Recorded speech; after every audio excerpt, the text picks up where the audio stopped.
Hello everybody, welcome to my YouTube channel DK Sir English Academy. I am your English educator DK Sir. How are you? I hope everybody doing well and I am well also here.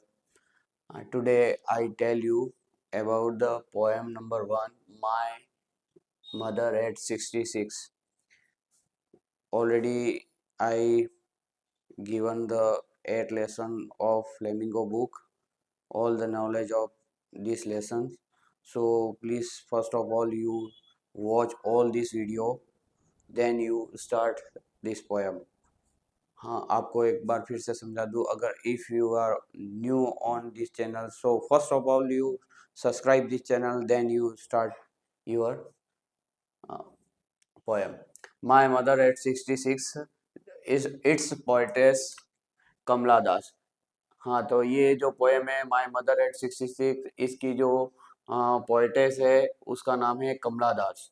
अब यहाँ पे क्या हो रहा है कि ये जो कमला दास है वो बहुत सेंसिटिव लेडी है और छोटी छोटी बातों पे क्या हो जाती है, घबरा जाती है. तो यहाँ पे अब वो उसकी मदर को मिलने आई है. उसकी मदर जो है उसकी एज 66 ईयर है. और यहाँ पे 66 ईयर से कोई लेना देना नहीं है, लेकिन यहाँ पे उसकी जो मदर है उसकी एज भले 66 है, लेकिन वो अब 100 के वो आसपास की दिख रही है. और उसे लग रहा है कि कहीं मैं सेकेंड टाइम नेक्स्ट टाइम मेरी मदर को देख पाऊँ या ना देख पाऊँ, ये टेंशन उसकी. और आपने देखा भी होगा कि ज़्यादातर जो अपनी मदर होती है वो अपनी नानी की टेंशन उसको ज़्यादा होती है. तो sir type of problem face कर रही है यहाँ पे कमला दास. अब ये ड्राइविंग करते हुए आ रहे हैं होम टू कोचीन. ये कोचीन क्या है, एयरपोर्ट है.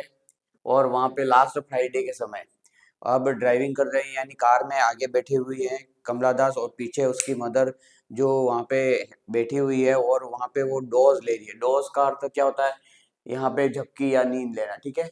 ओपन माउथ, और उसका जो माउथ है वो भी एक खुला हुआ है. और खुला हुआ माउथ यानी आपने देखा होगा बहुत सारे ऐसे भी लोग होते हैं, जब वो नैप या झपकी लेते हैं या सोते भी हैं तो अपना मुंह वो क्या करते हैं, खुला रखते हैं.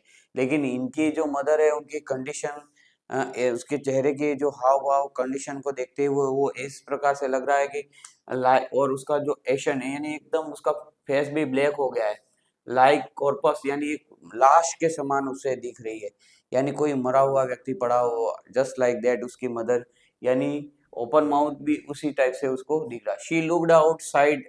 अब जैसे ही उसके इस तरह की कंडीशन उसकी मदर की देख रही है तो उसने क्या किया कि अपना जो फेस है वो टर्न कर लिया और बाहर की ओर देखने लग जाती है. शी लुक्ड आउटसाइड और बाहर की ओर देखती है.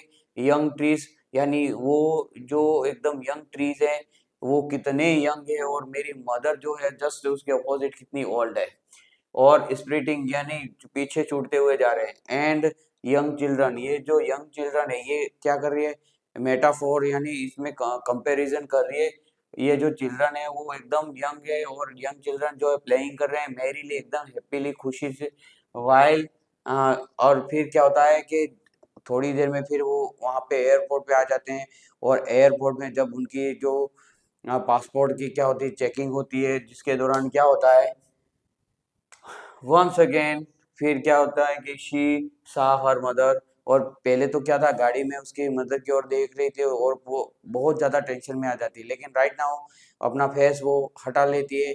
लेकिन वंस अगेन फिर उसको अपनी मदर का फेस दिख जाता है, जिसके कारण क्या होता है कि वही पुराना जो दर्द है वापस जागृत होता है. एंड उसका कैसा फेस देख ली थी, वान फेस, एकदम जो काला फेस हो चुका है. एंड पेल फेस यानी एकदम पीला पड़ चुका है. जैसे आपने देखा होगा बहुत ज्यादा मरीज जो क्या कहते हैं, एकदम बीमार हो जाता है तो उसकी आंखों के नीचे झुर्रियां आ जाती है और इस टाइप की कंडीशन हो जाती है, जैसी कंडीशन उसकी मदर की होगी. और उसकी कंपेयर वो मेटाफोर किसके साथ करी है, लेट विंटर मून के समान. ये एग्जाम में आएगा, ये इम्पोर्टेंट. अगर इससे अगर रिलेटेड कोई एक्सप्लेनेशन आती है तो ये पीछे वाला स्टेंजा ही मेनली इम्पोर्टेंट है.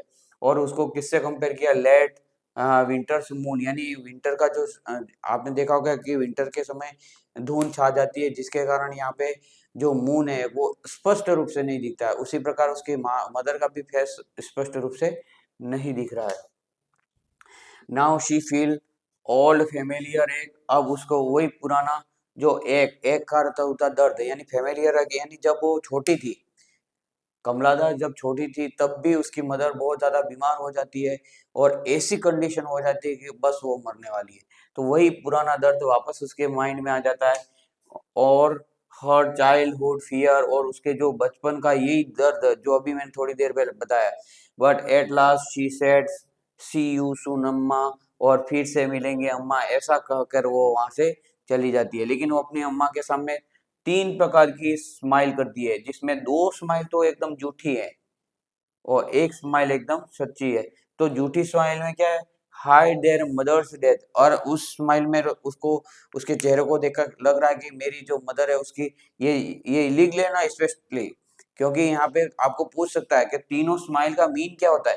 तो फर्स्ट स्माइल में वो क्या कर रही है, हाइड हर मदर्स डेथ, यानी अपनी झूठी हंसी कर रही है और मदर के सामने अपनी, उसकी जो मदर है उसकी कंडीशन देख के उसको लग रहा है कि वो मरने वाली है और फिर भी वो स्माइल कर रही है। तो इस प्रकार की ये स्माइल है। दूसरी जो स्माइल है उसमें क्या है, to see her mother happy, यानी उसकी मदर को वो खुश देखना चाहती है। अगर उदास चेहरा लेके जाएगी तो वो उसकी मदर को भी ऐसी फीलिंग होगी, अरे यार मेरी जो लड़की है वो बेचारी टेंशन में गई है, इसलिए वो अपनी मदर को खुश रखने के लिए ये झूठी वाली स्माइल दूसरी करती है। लेकिन थर्ड जो स्माइल है वो उसमें एकदम ट्रू स्माइल है, एकदम सच्ची स्माइल है। क्यों? क्योंकि उसके अंदर बिलीव आ जाता है कि डेफिनेटली मैं मेरी मदर का चेहरा फिर से देखूंगी और मेरे मदर को कुछ होने वाला। तो साथ ही साथ हम इसकी जो एक्सप्लेनेशन है वो भी देख लेते हैं। तो एक्सप्लेनेशन इसकी है, सबसे पहले आपको एक्सप्लेनेशन हमेशा 3 स्टेप्स में ही लिखनी है, रेफरेंस लिखना है, कॉन्टेक्स्ट लिखना है और एक्सप्लेनेशन पूरी लिखनी है। तो यहाँ पे आपको एक अच्छी सी सुविधा दे रहा हूँ कि इस पोएम से कोई भी एक्सप्लेनेशन, कोई भी टॉपिक यानी कोई भी लाइंस उठा के आपको दे दे तो आपको यही एक्सप्लेनेशन लिखनी है जो यहाँ पे मैं बस समझाने जा रहा हूँ। रेफरेंस में लिखेंगे this stanza has been, reference में लिखेंगे this stanza has been taken from the poem my mother at 66, यानी ये जो पोयम है, रेफरेंस में अपन को क्या लिखना है, ये पोयम किसके द्वारा और कहाँ से ली गई है। तो ये पोयम जो है माय मदर एट 66 से ली गई है, और this poem is composed bye, यानी ये पोयम है किसके द्वारा लिखी गई है, bye a great poetess Kamala दास। ये किसके द्वारा लिखी गई है, कमला दास के द्वारा। She is recognized as one of the India's foremost poet, और ये इंडिया की सबसे जो अच्छे अच्छे खास खास जो पोएट्स होते हैं उनमें इसका नाम गिना जाता है। बट लेकिन यहाँ पे she is a sensitive writer, लेकिन यहाँ पे ये ऐसी पोएट है जो जल्दी से क्या हो जाती है, सेंसिटिव। आपको ऑलरेडी मैंने बताया पोएम में कि जब भी उसकी मदर का वो चेहरा देखती है तो एकदम भावुक हो जाती है। अब इसका सेकंड टॉपिक है कॉन्टेक्स्ट। कॉन्टेक्स्ट में क्या आएगा, इन एबोव लाइंस, यानी जो आपको एग्जाम में दे रखेंगे, यानी 4 लाइनें जो भी आएंगी उसके बारे में लिख रहे हैं अपन। In above line the poet present a alive picture of human relationship, यानी यहाँ पे एकदम जीता जागता यहाँ पे चित्रण बताया गया है एक ह्यूमन का दूसरे ह्यूमन के साथ प्रेम। दिस पोयम शोज, और ये पोयम हमको शो कर रहा है द बॉन्ड ऑफ लव, यानी प्यार बिटवीन डॉटर एंड मदर, और यहाँ पे मदर और डॉटर के बीच में प्रेम को दिखाया गया है। अब हम एक्सप्लेनेशन में देखते हैं। Through the above lines the poetess Kamala Das describe, यानी इस पोयम में कमला दास जो क्या डिस्क्राइब कर रही है, how her mother's face was looking, उसके जो मदर का फेस किस प्रकार से दिखता है, जैसे रिंकल्ड फेस, यानी झुर्रियां पड़ जाती हैं उसके, पड़ गई हैं, वान एकदम काला सा पड़ गया है, और पेल एकदम पीला पड़ गया है, फेस एशियन फेस यानी राख के समान हो गया है। कंपेयर विथ कॉर्पस, आपको मैंने बताया था कॉर्पस, जब लेसन समझाया था उस समय, पोएम समझाई थी उस समय भी बताया था, कॉर्पस का अर्थ होता लाश, लाश के समान, एंड लेट विंटर मून के समान उसका, उसकी मदर का फेस उसको दिख रहा है। वंस अगेन, फिर से, शी वाज पेन्ड, उसको एक पेन हो जाता है, एक दर्द सा याद हो जाता है, क्योंकि जब भी उसकी मदर को याद करती है तो वही चेहरा उसके सामने आता है। लेकिन आपने देखा होगा कि आपको मैंने जो चीज बताई थी कि जैसे एक्सप्लेनेशन में तो इस टाइप का आ जाएगा, लेकिन आपको क्वेश्चन आंसर में एक चीज ये याद रखनी है कि आपको वहाँ पे यंग ट्रीज के बारे में और यहाँ पे जो यंग चाइल्ड है उसके बारे में क्वेश्चन जरूर पूछेगा, 101% पूछेगा, इसलिए उसको भूलना मत। एंड यहाँ पे क्या ये उसको क्या दर्द आ जाए कि पुराना दर्द की see her mother such a poor condition, यानी उसका ऐसा चेहरा देख के उसकी मम्मी की जो उसकी मदर की पुअर कंडीशन को वो भाप जाती है। And also feel her old familiar एक का यानी वही पुरानी जो उसके दर्द था। फेमिलियर फैमिली अर्थ क्या होता, परिवार होता पर पे, तो फेमिलियर एक का यानी जाना रियल में फैमिली का अर्थ जाना पहचाना होता है, तो यहाँ पे वही जाना पहचाना दर्द जो पहले उसको था, यानी उस समय जब वो छोटी थी और उसकी मदर क्या हुई थी, बीमार हुई थी, और ऐसी बीमार हुई थी कि वो अभी मरे कल मरे ऐसी कंडीशन। तो वही वापस फेमिलियर एग यानी वही पुराना दर्द उसको वापस दे दिया, लाइक हर चाइल्डहुड यानी उसके बचपन में जो उसने फेस किया था। फिर क्या होता है, that she would loss her mother, यानी उस समय वो अपनी माँ को खो देने वाली थी। सो शी ट्राइड, यानी वो ट्राई करती है टू हाइड हर इमोशंस, यानी अपने जो भावनात्मक जो चीजें वो इमोशन को दबाने की कोशिश करती है। ये ऐसा क्यों करती है? अगर वो अपनी इमोशन है वो अपनी माँ के सामने करेगी तो माँ को यूं रहेगा कि मेरी जो बेटी है वो बहुत ज्यादा दुखी हो रही है मेरे को लेके, इसलिए और उसकी मदर भी परेशान होगी, और मदर टेंशन में रहेगी तो उनको कुछ भी हो सकता है, इसलिए वो अपनी इमोशन को क्या कर रही है, हाइड कर रही है। She did not want to reveal, और ये इसलिए तो रिवेल नहीं करना चाहती, अपने इमोशन को रिवेल क्यों नहीं करना चाहती, प्रकट क्यों नहीं करना चाहती, और अपनी जो फीलिंग्स है उसको दबा क्यों रही है, इसलिए दबा रही है कि अगर मैं टेंशन करूंगी तो मेरी मदर करेगी, और मदर टेंशन करी कि डेफिनेटली उसको कुछ भी लॉस हो सकता है, इसलिए वो चाहती है कि मदर को टेंशन नहीं कराओ।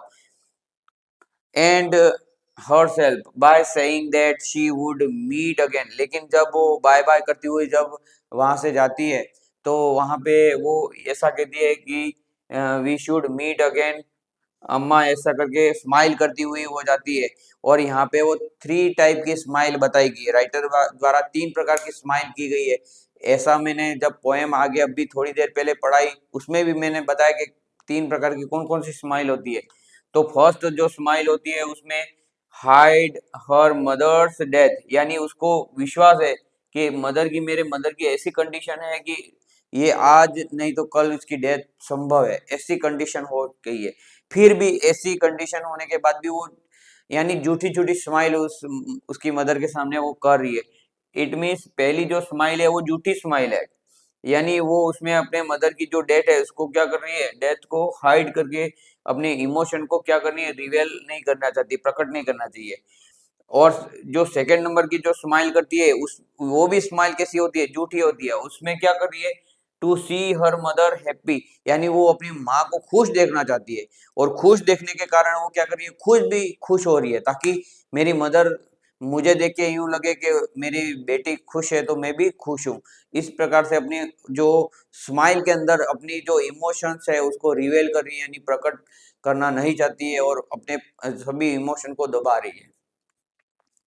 और यहाँ पे जो थर्ड नंबर की जो स्माइल है उसमें क्या है, और वो थर्ड नंबर की स्माइल है एकदम ट्रू स्माइल है, और उसमें वो क्या सोच रही है, थॉट कर रही है, क्या थॉट कर रही है, definitely once again I will see my mother and smile, और स्माइल करती हुई और जा रही है, और क्या कह रही है कि डेफिनेटली मेरी मदर को मैं फिर से देखूंगी। That's all. और ये मैंने आज जिस प्रकार पूरी पोयम समझाई उसके साथ साथ पूरा एक्सप्लेनेशन समझाया है, तो आपको ये अच्छी तरह से इसको एक दो बार भी देखोगे तो ऑटोमेटिकली बिना रटे ये याद हो जाएगा।